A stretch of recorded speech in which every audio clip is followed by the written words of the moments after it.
अस्सलाम वालेकुम, आप देख रहे हैं उर्दू पॉइंट में जो कहते हैं फरहान खान। प्रोग्राम लम्हा फकरिया में आप सबको खुशामदीद। नाज़रीन, पाकिस्तान हमारा प्यारा वतन दुनिया के ज़रख़ेज़ मुल्कों में शुमार होता है, जहाँ पे खूबसूरत मौसम मिलते हैं, इशाए खुर्द-ओ-नोश की भरमार मिलती है, मादियात के कसीर ज़ख़ायर, बुलंद बाला चोटियाँ, दिलकश सियाहती मकामात के साथ साथ पाकिस्तानी कौम दुनिया में सबसे ज़्यादा चैरिटी करने वाली कौम है। सब कुछ मिलता है हमारे प्यारे मुल्क पाकिस्तान में, नहीं मिलता तो सद अफसोस सियासी बसीरत नहीं मिलती, आला क़यादत नहीं मिलती, मुखलिस लीडरशिप नहीं मिलती, ज़ाती मफाद वाली सोच मिलती है, लेकिन मुल्की मफाद में कुछ नहीं मिलता। नाज़रीन, इंसाफ का राग अलापने वाले, अदारों पर निश्तर बरसाने वाले एक नज़र अपने गिरेबान में झांके तो शर्म, रसवाई और नदामत के सिवा कुछ नहीं मिलेगा। लेकिन वो इस सूरत हाल में अगर इन लोगों में थोड़ी सी भी एहसास की रमक हो, पाकिस्तान की माइशत तबाह हाल है, मुल्क कर्ज़ों के बोझ तले दब चुका है, आपके बयानात सुन सुन के आवाम तंग आ चुकी है, महंगाई के ड्रोन हमले मजलूम आवाम पर गिराए जा रहे हैं, हमारे मुल्क के बड़े बड़े सियासी लीडर इस वक्त बड़े बड़े जलसे कर रहे हैं, अपने कारनामे चीख चीख कर बता रहे हैं। इलेक्शन 2018 की तैयारियों में एक बार फिर मासूम आवाम कि वोट की खातिर एक दूसरे की इज़्ज़त अफजाई की जा रही है। आवाम जिसके पास बुनियादी सहूलियात नहीं है, आवाम जिसके पास सेहत का खातिर खां इंतज़ाम नहीं है, आवाम जो गुर्बत की चक्की में पिस रही है, आवाम जिसका बच्चा 1,18,000 से 20,000 कर्ज़े में डूबा हुआ है, वो आवाम जहां 50 लाख नौजवान बेरोज़गार हैं, वो आवाम जिसके लिए आज भी गैस की लोड शेडिंग, बिजली की लोड शेडिंग और माइशत का पहिया बिल्कुल जाम है और आलमी मंडी में मसनूआत मुकाबले से बाहर हैं। मोटरवे, रेडियो पाकिस्तान जैसे अदारे गिरवी हैं। इस आवाम की फलाह व बहबूद की बात आपके मुँह से अच्छी नहीं लगती। अदल की तहरीक चलाने वाले पहले इस आवाम के साथ अदल कर लें, आवाम को उनका हक दें, अपना एहतसाब खुद करें, फिर किसी तहरीक का सोचें। मुल्क की कश्ती डूब रही है। पाकिस्तान और आपकी याद दहानी के लिए IMF की रिपोर्ट के मुताबिक जून 2017 में पाकिस्तान के बैरूनी कर्ज़ों की तादाद 69.2 बिलियन डॉलर हो चुकी है। पाकिस्तान की माशियत का इन्हिसार एक्सपोर्ट पे था, जो कि 25 अरब डॉलर से 20 अरब डॉलर तक रह गई है। डॉलर की कीमत ओपन मार्केट में पाकिस्तान की करेंसी के मुकाबले में 112 तक पहुंच गई है।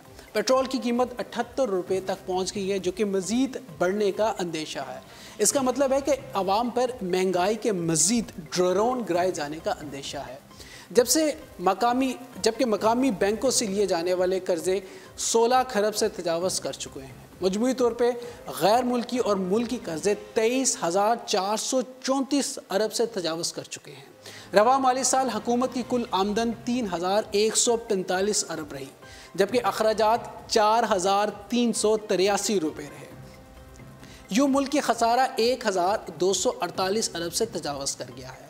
मौजूदा हुकूमत ये खुशखबरी सुना रही है कि पाक चीन राहदारी के लिए पाकिस्तान की तकदीर बदल जाएगी, जबकि मालियाती फर्म टॉप लैंड सिक्योरिटी के मुताबिक, उनकी रिपोर्ट के मुताबिक CPEC में होने वाली कुल 50 अरब डॉलर की सरमायाकारी पाकिस्तान को 30 साल में 90 अरब डॉलर की अदायगी करना होगी।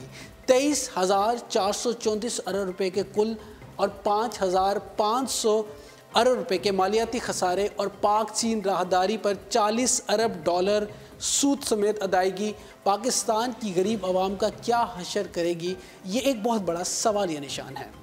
पाकिस्तान के मौजूदा सियासी सूरत हाल पर एक नज़र देखें तो पाकिस्तान की सियासी जमातों, पाकिस्तान मुस्लिम लीग नवाज़, पाकिस्तान पीपल्स पार्टी और पाकिस्तान तहरीक इंसाफ में ऐसे लोग भी मिलते हैं जिनके पास लातादाद पैसा और लातादाद प्रॉपर्टीज़ हैं। और इस मुल्क के साथ अगर आप मुखलिस हैं, अगर आप ये दावा करते हैं यहाँ पे आपका जीना मरना सब इस वतन के साथ है, पाकिस्तान के साथ है, तो आप एक इस मुल्क पे एहसान कर दीजिए। अपना पैसा जो आपने बाहर के बैंकों में रखा है, वो पैसा आप पाकिस्तान में ले आइए। वो पैसा पाकिस्तान का कर्ज़ा उतारने में बहुत मददगार साबित होगा। अगर आप ये कहते हैं कि ये वतन पाकिस्तान जिसके लिए आप अपनी जान भी कुर्बान कर सकते हैं, अगर आप तहरीकें चला सकते हैं और अगर आप तहरीकें चलाना चाहते हैं, अगर आप एक पेज पे अपने सियासी मफादात के लिए इकट्ठे हो सकते हैं, तो खुदारा इस मुल्क के लिए भी आप इकट्ठे हो जाइए।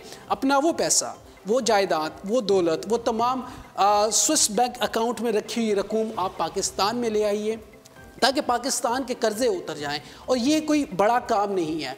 और फिर अगर हमें यहाँ पे आला क़यादत, मुखलिस लीडरशिप और ऐसी लीडरशिप जिस पे कौम बिलीव करे, कौम का एतबार हो, ये कौम, जैसा मैंने कहा कि ये कौम सबसे ज़्यादा चैरिटी करने वाली कौम है, इस मुल्क के कर्ज़े भी ख़त्म हो जाए और पाकिस्तान अपने कदमों पे खड़ा भी हो जाएगा। एक बहुत आसान सा फार्मूला है पाकिस्तान को अपने कदमों पे खड़ा करने का कि हमारे सियासी कायदीन नारों और वादों से बाहर निकल के अपने आप को, अपनी जायदाद को, अपने पैसे को इस आवाम के लिए पेश कर दें, तो यकीन जाने ये मुल्क तरक्की की राहों पे गामज़न हो जाएगा। अपने मेज़बान फरहान खान को उर्दू पॉइंट से दीजिएगा इजाज़त।